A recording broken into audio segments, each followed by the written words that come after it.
Now, once we have protons in the proper alignment, they function like gyroscopes. Imagine if this were your body, and I know it's a funny looking body, but you guys will get a kick out of that.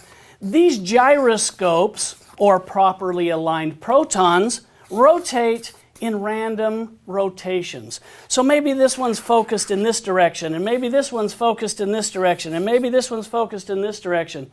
But when you put the bionic band on the body, something very special happens.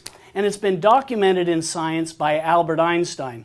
You see, Albert Einstein won the Nobel Prize, and he proved that a microvoltage attached to a metal, when subjected to a body of water, will transfer all of that microvoltage to the entire body of water. So imagine now the bionic band touching your skin. Since you're 70% water, you now take on all of that microvoltage to the entire body. That's why you can have an immediate response from the bionic band. Now, with all these gyroscopes focused in different directions, simply put, the bionic band orients them so they all align in the same direction and work as a team. This teamwork can be seen as increased.